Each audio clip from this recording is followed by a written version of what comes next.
Well, hello and welcome, everybody. This is your host, KenDFoster. Today, I have a very unique show today. Today, we're going to be talking about the courage to save Yellowstone. Yellowstone, what? No, not the movie Yellowstone. Oh, no, that's too. Yeah, it is Yellowstone, isn't it? Anyway, it's the it's the park itself. So we're going to be talking about that, and most likely, Yellowstone has some threats out there. They have a lot of threats, and most likely, you're not even aware of some of those threats. But I want to enlighten you. Some of them are coming from climate change. Some of them are coming from outside the park. Mining interests, that type of thing. Sometimes some of these challenges are invasive species. Some of them are from the government, and some of them are from individuals in the park. There's a lot of challenges going on in all of our state parks, but I think especially Yellowstone. So I have brought an expert on my show today. We're going to be talking a little bit about the history of the park and what made Yellowstone, how it became our first national park, and why didn't they pick Yosemite over Yellowstone. So we're going to dive deep into a whole bunch of things that are happening in Yellowstone. I think you'll find it fascinating.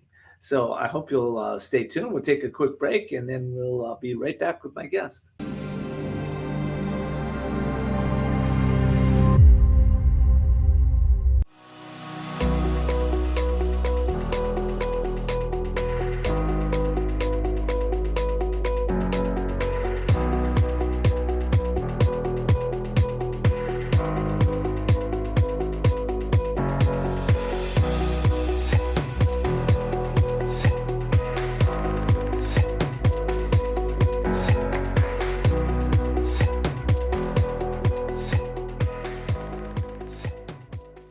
Are you over 50? Would you like to get up to 33% more income in retirement? Then call now for this free book, Annuity Do's and Don'ts for Baby Boomers. This free book reveals little-known secrets about annuity strategies that will help you make the right choices before buying an annuity. Call right now for your free book, and as a bonus, we'll also throw in a free annuity rate report, both absolutely free for calling Annuity General today. Call 800-510-0470. Attention Zantac users. The FDA requested manufacturers to pull Zantac off the market, noting exposure to unacceptable levels of a cancer-causing agent. If you or a loved one was diagnosed with cancer after regular use of Zantac, you might be entitled to financial compensation. If you have any of these cancers, time is critical. Call now for a free consultation. If you don't win, you pay nothing. Call 800-797-7641.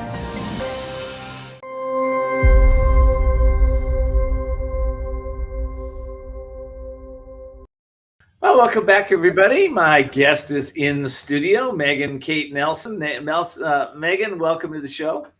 Thanks so much, Ken. Thanks for having me on. I'm so happy to have you on. Megan, let me just introduce you. You are a writer and actually been nominated for a Pulitzer Prize. That was pretty amazing.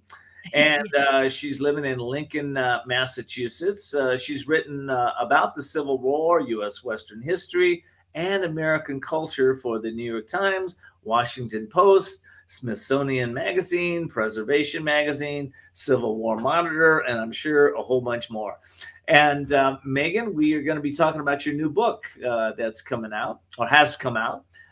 It's all about Yellowstone. So let's dive right in. What made you write the book around Yellowstone?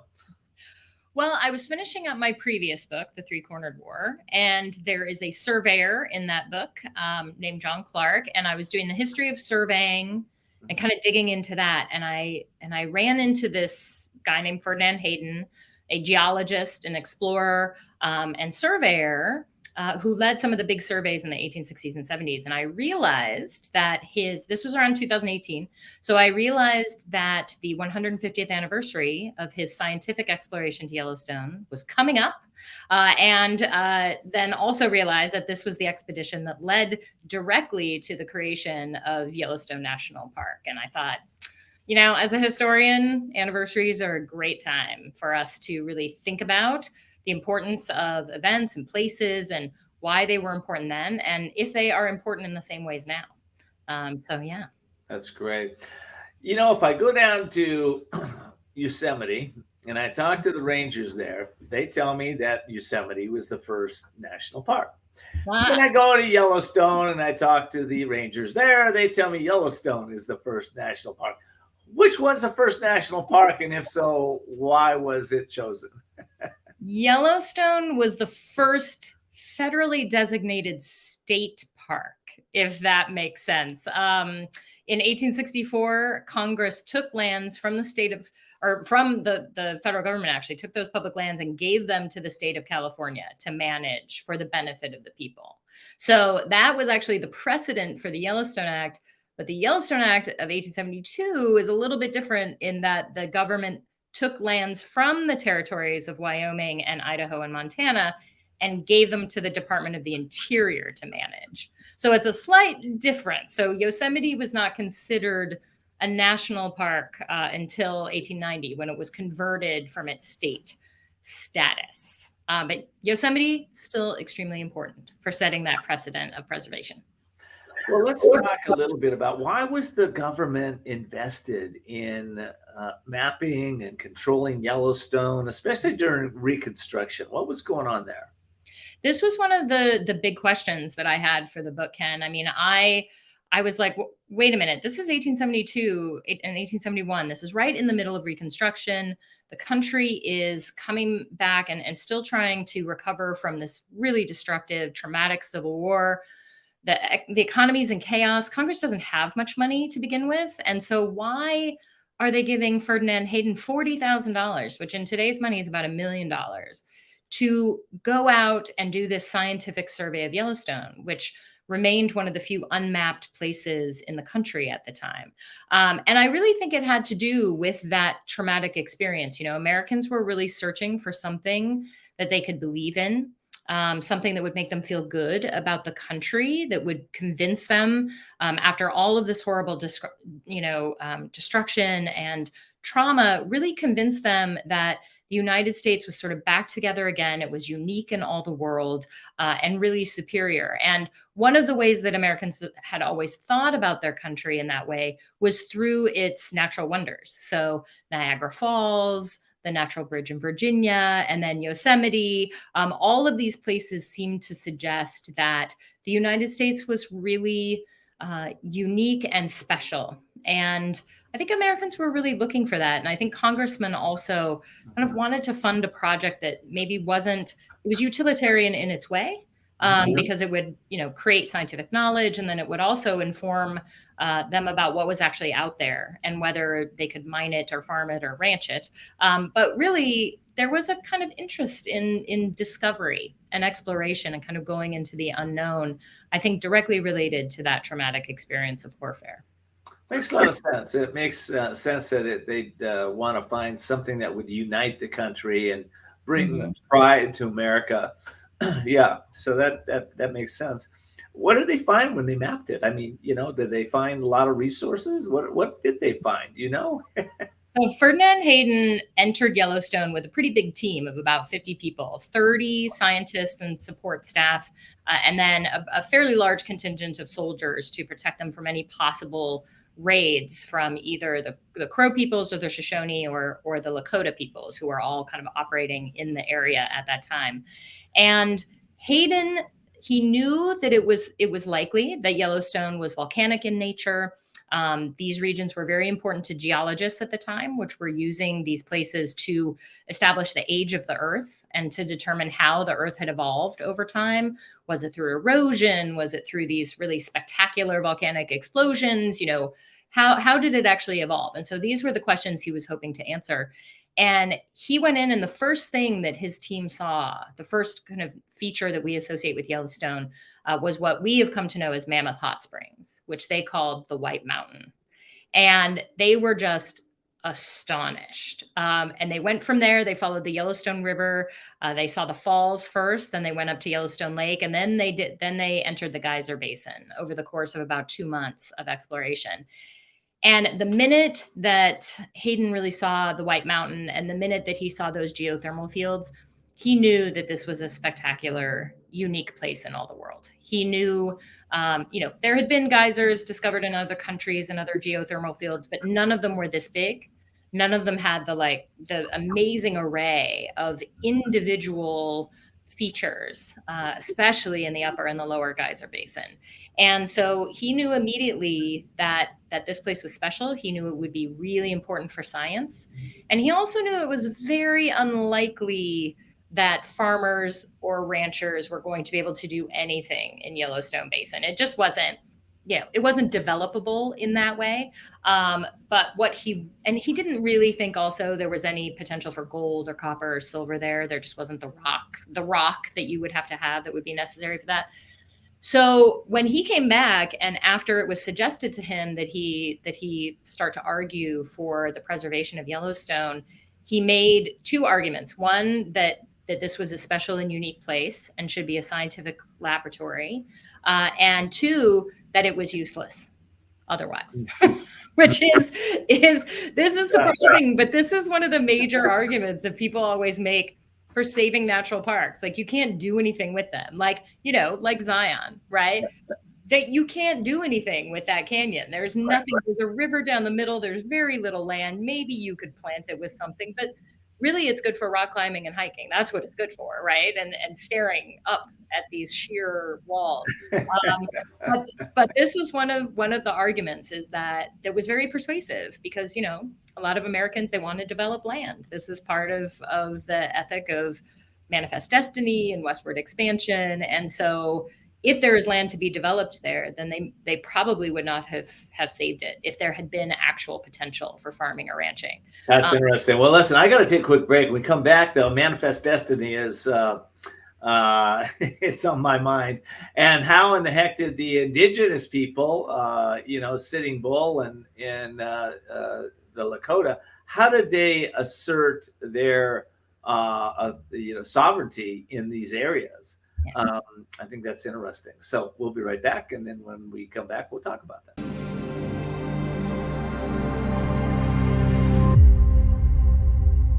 CBD, you've heard about it.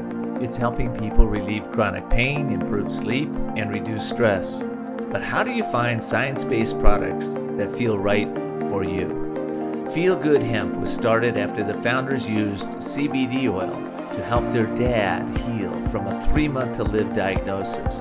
They deliver all-natural, lab-tested, high-quality products at affordable prices. So visit feelgoodhemp.org/courage and be sure to use coupon code COURAGE25 to get 25% off your first order.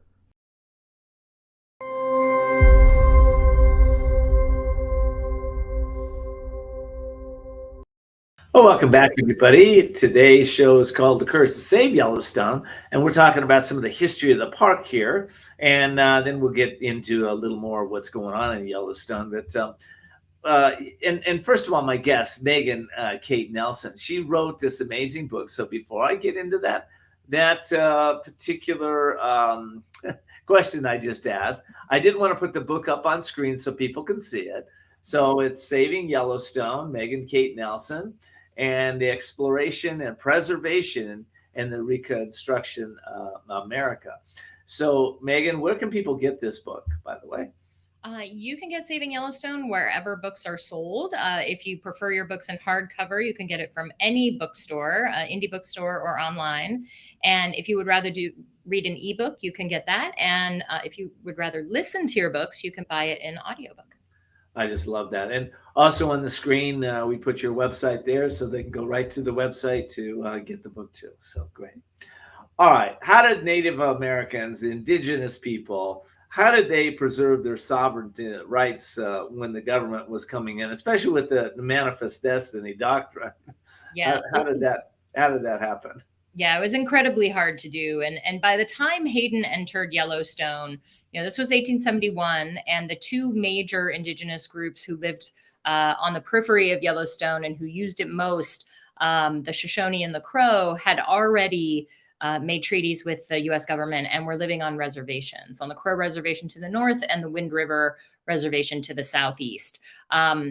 But Yellowstone had been a thoroughfare and a hunting ground, a site of ceremonies, a place to gather plants for domestic uses for anywhere between 27 and 47 tribal nations over thousands of years. I mean, if you look at the map, Ken, of all the different indigenous peoples who have a historic relationship to Yellowstone, it basically encompasses the entire northern Great Plains and the northern Mountain West. It's this really massive region. And from there, Yellowstone starts to look like kind of the heart of this amazing indigenous network of travel and trade and hunting and warfare. And in fact, it was. And the Lakota people in this period, whose lands extended from the Missouri River all the way to the Yellowstone Basin, were very active in defending their sovereignty, and trying to prevent white settlers and railroad surveyors from moving through their homeland to get to Yellowstone. And Sitting Bull was one of the major leaders of this effort. He kind of comes to the fore in this early period, in the early 1870s. And I argue in the book that you can really see him building his base and building his arguments for Lakota sovereignty in this period that lead directly to the Battle of Little Bighorn in 1876, or the Battle of Greasy Grass. And, that's a major moment for Indigenous history. It's a major moment for Lakotas and also for the United States in terms of its federal Indian policy. And I think that the main theme to take away from this is that Indigenous peoples had always been in Yellowstone, and they continued to persist and survive, and they are still there. And they are still, making claims in terms of land ownership and land stewardship. And I'm happy to say that Yellowstone National Park is doing some really unprecedented things in this 150th anniversary year to bring Indigenous voices into the park in ways that they have not been present earlier. So I think that's a good sign. There's still a lot of work to do, but it is one of those kind of elements of the dark history of conservation that it really does require, in almost every case, native land dispossession. You're taking the land away from someone. And in most cases in the 19th century, you were taking that land away from native peoples. And so the park really becomes this space, and continues to be a space where it belongs to everyone. And yet it has boundaries. It has, a clear title and ownership now. The federal government runs Yellowstone National Park through the Department of the Interior and the Park Service. And there's a real question going forward about Indigenous communities and whether they will have a voice going forward, whether they will be able to co-manage some national parks across the country, whether they're even interested in that, and to what extent their histories will be kind of enfolded into the tourist experience in Yellowstone and in other places. So it's a really rich, interesting history. Wow, it's a rich history. I can hardly wait to read the book. I mean, I know you cover so much of that in there. One of the things I think was fascinating is your tie-in to the connection to other federal projects under the Reconstruction, during the Reconstruction era, and how that tied into the Justice Department's pursuing the KKK during this time. Let's touch on that. What does that even mean? Yeah, I mean, that may seem pretty far afield, right? But what was really fascinating to me about doing this research is that, this is the period of Reconstruction. And usually, in school or in popular culture, we think of Reconstruction as only taking place in the South, that this was a political process meant to bring the Confederate States, former Confederate States, back into the Union. They had to create new constitutions. They had to pass the 13th Amendment outlawing slavery. They had to pass the 14th Amendment and the 15th Amendment, providing citizenship and voting rights to Black Americans. And what was happening during this period is that white Southerners were really trying to reestablish their control in a lot of the Southern states. And they were trying to do that through racial violence. And the KKK was one manifestation of that.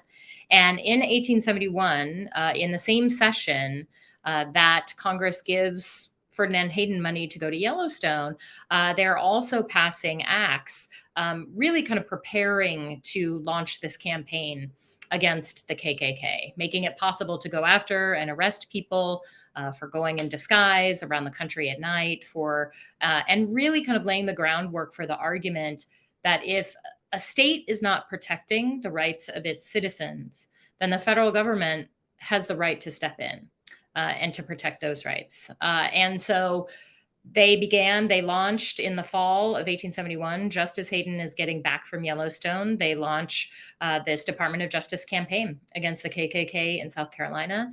They managed to convict, over the course of about 6 months, more than 300 KKK members, mostly of charges of conspiracy to undermine the 14th and 15th Amendment rights of Black Southerners. So this was really just this amazing moment to me. And I really felt like these two projects, Yellowstone and this campaign against the KKK, went hand in hand, because they were these kind of high watermarks where the federal government is saying, we owe something to the citizens. You know, we need to protect our most vulnerable citizens.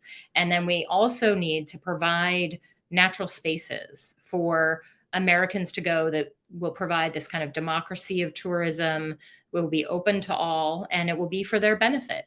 And, it will become, like, as one of Hayden's friends said, something that could only happen in America.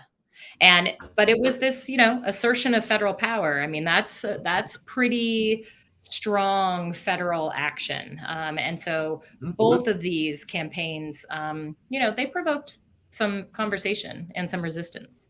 Interesting. Well, I'm going to take a quick break. And when we come back, I'm going to talk to you a little bit about the technologies in including the Transcontinental Railroad and photography, publishing innovations that impacted Hayden's exploration of Yellowstone and the passage of the Yellowstone Act. We'll be right back.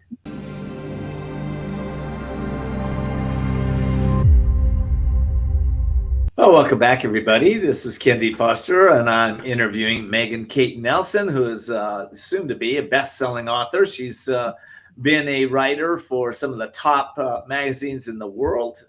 She's been nominated for a Pulitzer Prize, and we are taking a deep dive into her new book. It's all about Yellowstone. If you haven't seen her new book, it's on the screen right now, Saving Yellowstone: Exploration and Preservation in the Reconstruction America by Megan Kate Nelson. You can get this at any of your local bookstores, Barnes & Noble, Amazon, and you can also get it on her site at megankatenelson.com. Megan, welcome back again. All right. 19th century technologies. How did this impact Hayden and the Yellowstone Act? What happened? Well, this was one of Hayden's great talents, was understanding how important the Transcontinental Railroad would be to getting his survey out there quickly enough. I think anyone who's gone to Yellowstone during the summer knows how difficult it is to get to. And it was very hard to get to in the 19th century as well.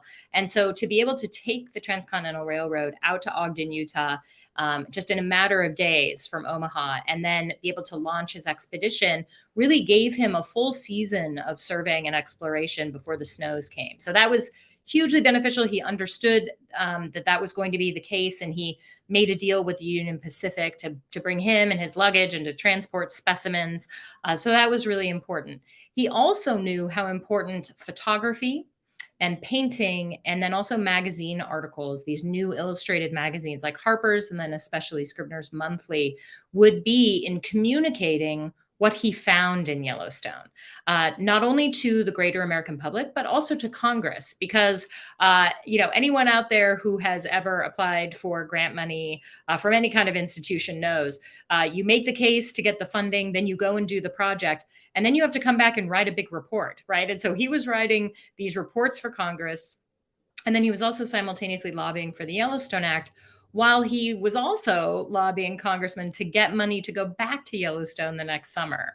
So he was a very busy man, and he knew how to hustle. And he also knew that, congressmen would understand maybe a little bit of the science, but that they would really understand the power of visual images. And so he had William Henry Jackson, the photographer, with him. He had Thomas Moran and Henry Elliott, who were painters and sketch artists. And he included more than 30 images in his congressional report, including a couple color plates. He also set up a whole exhibit in the rotunda that included photographs and sketches, and then also mineral specimens and fossils to really represent Yellowstone to the congressmen who were thinking about and debating about the Yellowstone Act.